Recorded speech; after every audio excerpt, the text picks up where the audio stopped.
Welcome to episode 96 of the Family Answer Man podcast, where we're talking about when paranoia is triggered by stressful events from a biblical worldview. I'm David Ortis, and I am here with Dr. Mark Crosby. He is a pastor, educator, marriage and family therapist, and our resident expert here on the Family Answer Man podcast. Now, the Family Answer Man is not a therapy session. We aren't able to give specific advice to your situations, but we do believe that mental and spiritual health are very important issues. So if you have more questions, we definitely encourage you to seek professional counsel for your specific unique circumstances. Before we jump in, I want you to just go ahead and hit the notification bell, subscribe to our YouTube channel so you never miss an episode of the Family Answer Man. And if you're listening via podcast, you can help grow the Family Answer Man community by sharing our show with your friends and your family so they can join you on this journey of having healthier, stronger, happier families. Well, Dr. Mark, good to be here with you today. Yes. We have a big question. Yes. I think just the teaser of the title, we're talking today about paranoia being triggered by stressful events. Yep. Does stress play a big factor in someone's mental health state? Oh, absolutely. I mean, whenever we're stressed, no matter where you are in your area of health, mental health, et cetera, when you're stressed, you don't think as clearly. You become overwhelmed, or this feeling of being overwhelmed begins to consume you. You're not able to be as rational in many cases. You feel just a sense of burnout, so to speak. Depression sometimes will kind of become a part of your life and lifestyle because of the stress and the feeling that I can never get through this or get past this, or this is how it's always going to be. And so you begin to not think as clearly or as rationally. And because of that, you begin to say things and feel things and maybe even do things that would not be considered healthy or your particular view of normal. And so, yeah, stress does play an important part of our mental health, our spiritual health, as well as our physical health. Yeah, it sounds like stress can be a pretty big magnifier of all the way around those weak points. Exactly. So our question for today, and if you want to get your question read and answered, we would love to do that. You can email us, familyanswerman@liveoak.church. It's familyanswerman@liveoak.church. This is a big question. We were talking before the show about some wedding stories and unique times that we have dealt with as pastors and professionals in the church world of all the events that surround a wedding. Yes. And this question is about a wedding. Okay. It says, my fiance and I are planning our wedding for July of 2024, so coming up. Yeah. However, the planning is becoming so toxic and divisive. My fiance believes that my mother is trying to ruin the wedding and thinks that my family is against her. She told me that she doesn't want my mother sitting on the front row with the rest of the family. Whoa. She wants to change the caterers last minute because she feels that the one that my mother chose is incompetent.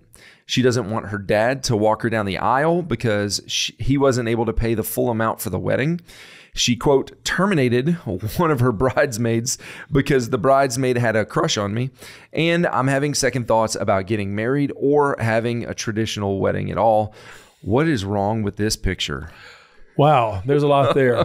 I mean, weddings, everybody who's listening, who's ever given away their daughter or even their son for that matter, who's been a part of a wedding or the planning of a wedding, will all know that weddings are very stressful. I mean, everybody wants it to be perfect. You want it to be the perfect day. You want the perfect weather. You want the perfect location, the perfect venue. You want to look perfect that day. You want the food to be perfect.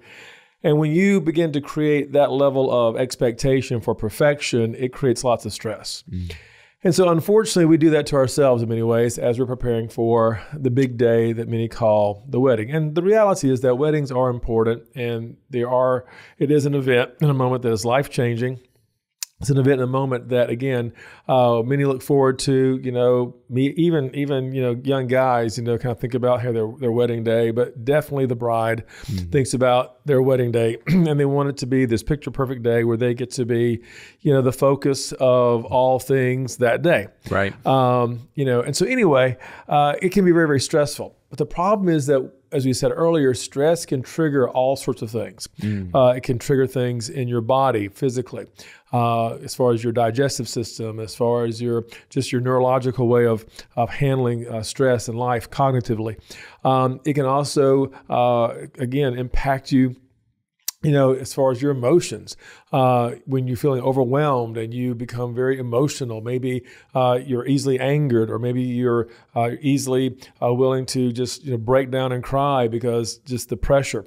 And so they are, weddings are very stressful. And so what happens, it sounds like in this case, is that this person is displaying, based upon this question, what many would call a paranoid personality disorder. Okay. And paranoia is something that we've all heard of. It's something that we've all maybe even experienced a little bit. And all of us have had those moments of paranoia. We lock our houses, make sure that everything is, locked and secure. We make sure that, we have all the insurances that we can have, to make sure that in case something happens. And so there is such a thing as what I call healthy paranoia. Okay.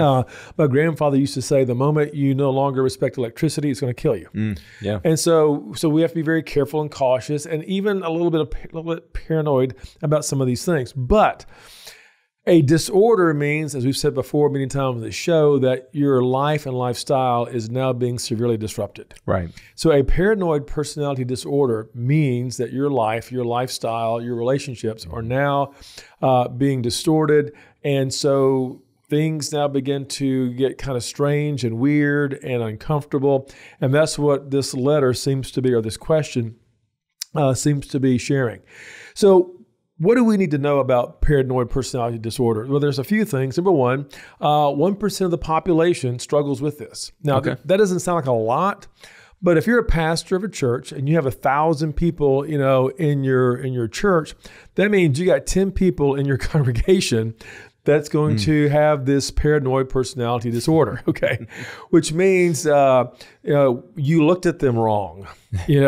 Why are they looking at me that way? Do they know something about me? Why are they preaching this way? Why did they use that word? Maybe they're, spying on me. Maybe they're trolling my Facebook page.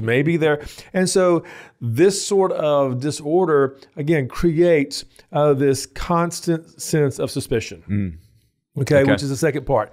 There's this constant mistrust, this constant sense of being suspicious, this feeling of being persecuted, this feeling of being, spied upon. It's a difficulty. They have difficulty in creating strong attachments. Okay. People who struggle with paranoid personality disorder really struggle with having a strong attachment. Why? Because they're afraid that everyone's out to get them. Everyone's going to hurt them. Someone's going to say something or do something that's going to be problematic in their life.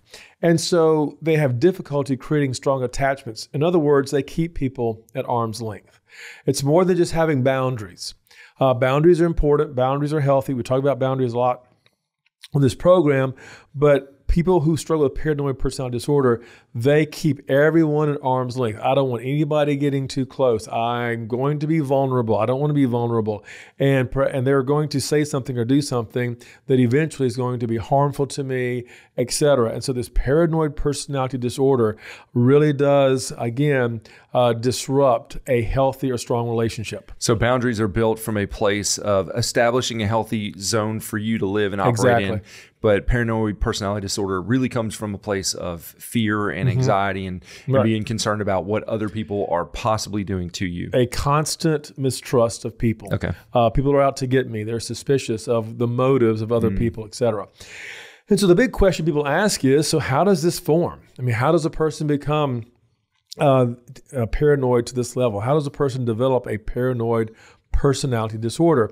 As we've said many, many times on this show, most personality disorders, many will argue, have a genetic predisposition, meaning that we inherited this maybe from our mom, our dad, our grandparents, etc. And if you look in the history of someone, you may see that, well, her mother was that way, or her grandmother was that way, or her dad was that way, or whomever. And so there's this genetic predisposition that we get from our family of origin. Next, in some cases, there is an abusive environment. meaning the child never received the care, the nurture, the love, and even worse, maybe they were constantly being the scapegoat of dad's alcoholism or mom's paranoia. So there was an abusive environment. In some cases, therefore, there was a cruel, harsh, controlling parenting going on. Or maybe the parents, spoke into the child's life that you cannot trust anything or anyone. Everyone's out to get you. All men are this way. All women are this way. You can't trust anybody. You can't trust the man, Can't trust leadership. Can't trust politicians. Can't trust the pastor. Can't trust, whomever. And so they hear this all their life. And so because of that, they become paranoid about their surroundings, and everything is cruel, harsh, and controlling. Also, very similar to that, when the family of origin then is very negative and toxic. As we said before, everything is negative. They may even let the dog eat the first bite of steak, making sure the dog's not poisoned or whatever. Or they never go to another person's house and eat their food. They only go to one restaurant that they can trust because they maybe know the person. And so the list can go on, and this toxicity and this negativity in the family of origin really does have a great impact upon the person's psyche. Number 5, if we're keeping count, there's a lack of support. In other words, the person who has this paranoid personality disorder maybe had very little support growing up.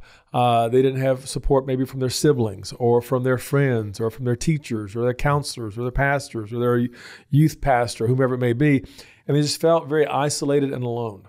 And so there's a lack of support in their life. And again, continuing the theme, they just learned not to trust. And they just believed that every interaction eventually would wind up hurting them. Every interaction would eventually wind up causing them grief, causing them problems, causing them embarrassment.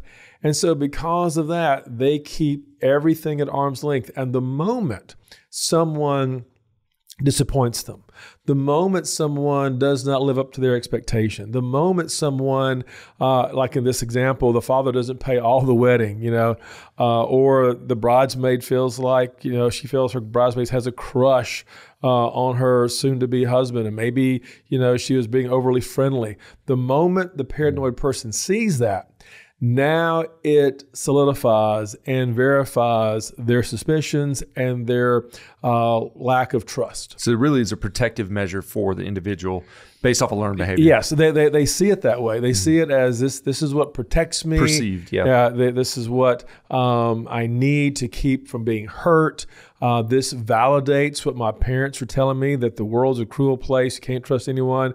And look, there's my bridesmaid who has a crush on my soon-to-be husband, or there's the caterer who I heard was incompetent, or there's my mother-in-law-to-be that is trying to interfere with my wedding and she's trying to take over, and how dare she want to sit on the front row or whatever, And so it just validates in their mind why they are paranoid and why they are trying to create these, quote unquote, in their mind, these boundaries.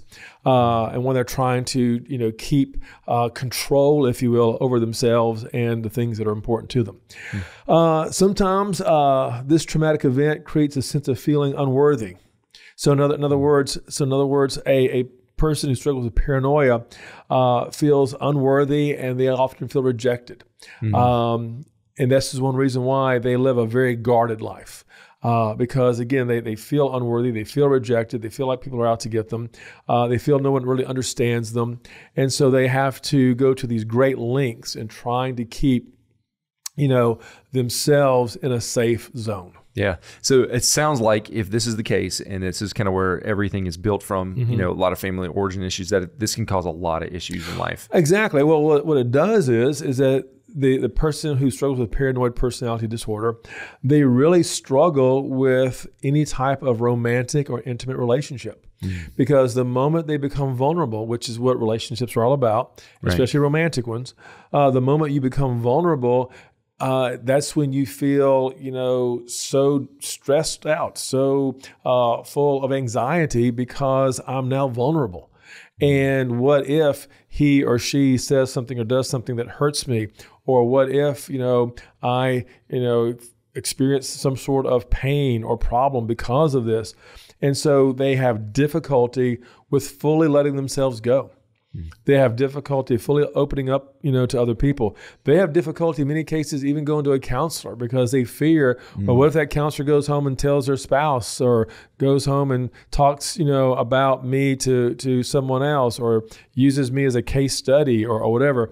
And so they really struggle with any kind of intimate relationship out of fear that what they say or do or how they look or how they present is going to be used against them. Okay, that's a pretty intense way to live. It really is, and this is one reason why, again, they really struggle with life and they struggle with romantic and intimate relationships, and why this person, for all practical purposes, may be struggling with getting married. This marriage seems or sounds like it's going to be, a marriage that's going to be, has a caterer, it's got bridesmaids, and church setting perhaps, where dad's walking her down the aisle. In other words, it's not just a justice of the peace, in an office somewhere. So there's a lot of bells and whistles. And so the more extravagant the wedding may be, the more stressful they become because there's more that can go wrong. Wow. And so they really struggle with this. So what does that look like in the day-to-day life of a person with the paranoid personality? Here's some of the following characteristics you'll see in a person who struggles with this. Number one, as we said a while ago, they struggle with relationships.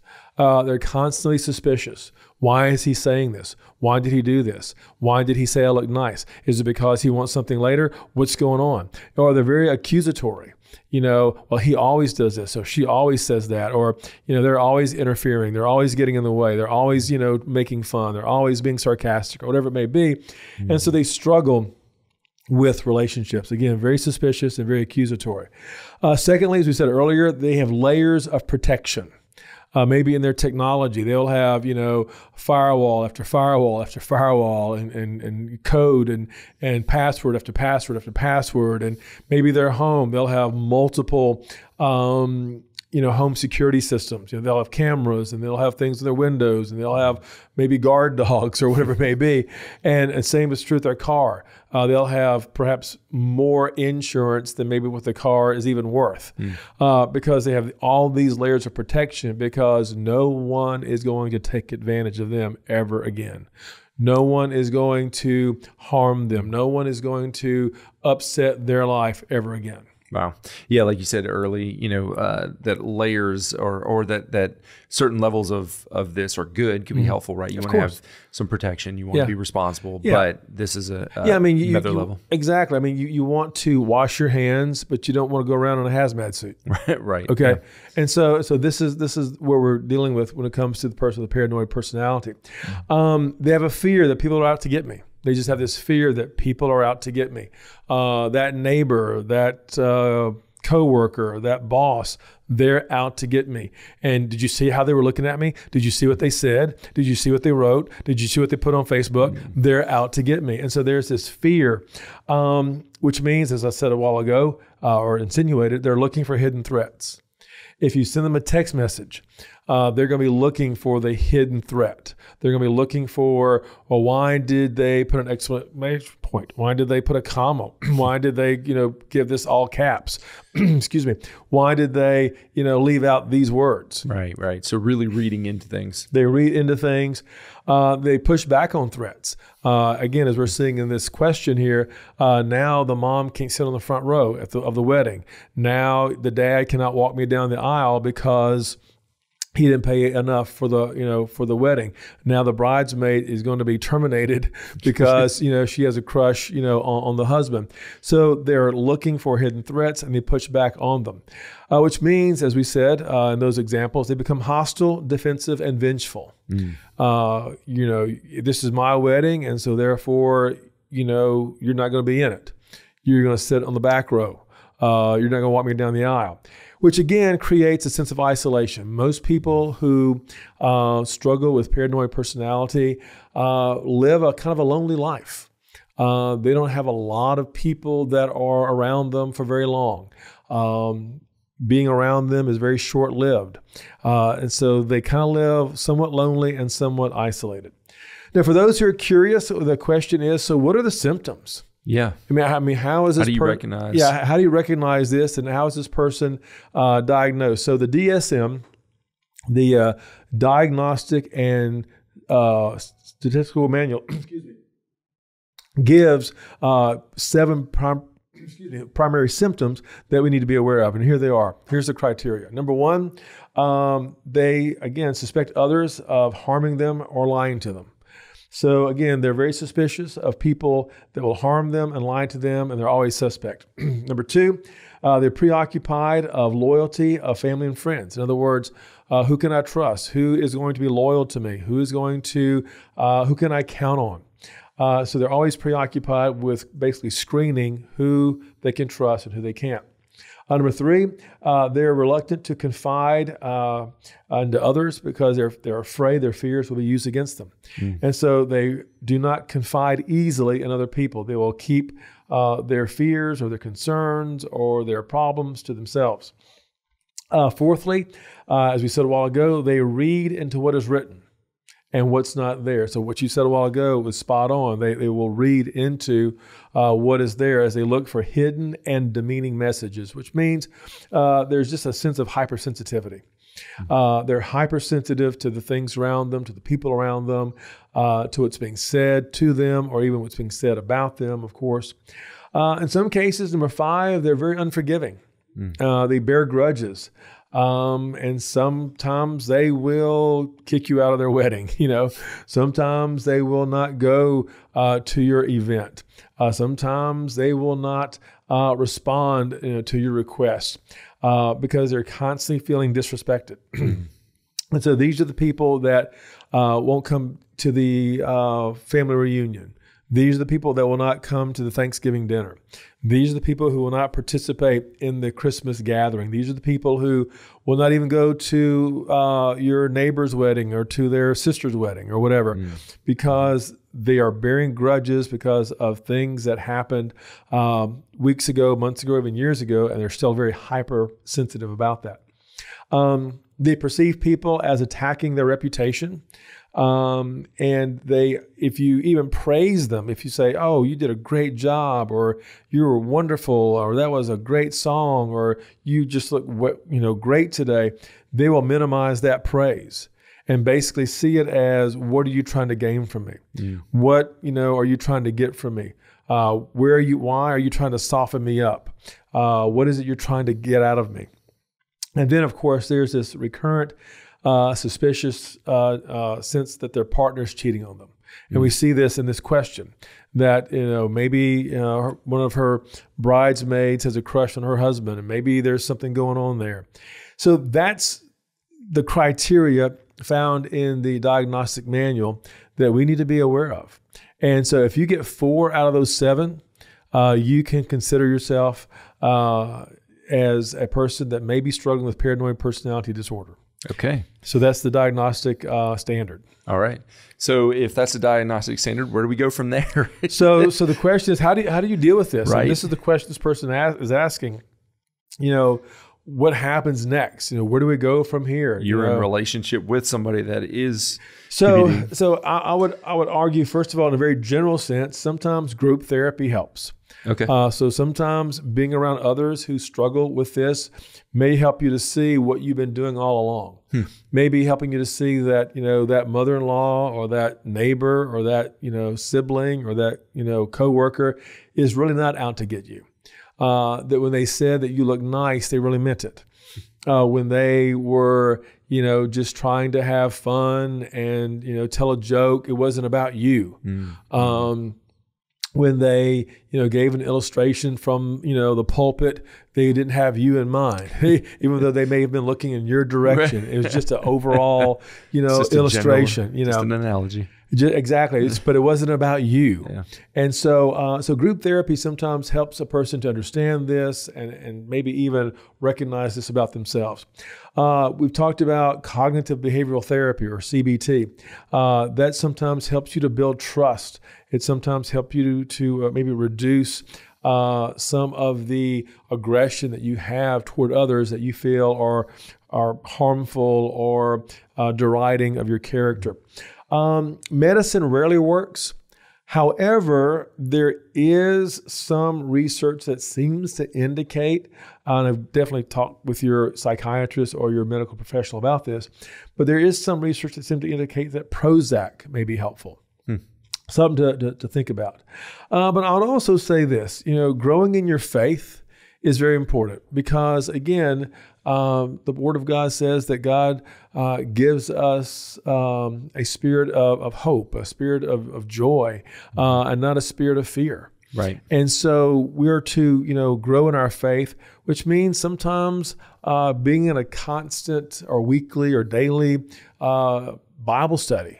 Whether it be a personal Bible study, every day, but also maybe a group Bible study, a small group, a community group, cell group, whatever word you want to give it, where you are interacting with other people and they are sharing the Word of God with you in such a way that it gives you a sense of hope and a sense of a sound mind, as the Word of God says. Again, I do recommend in this particular situation that there be some very strong, intensive premarital therapy. That this is something that sounds like is definitely needed.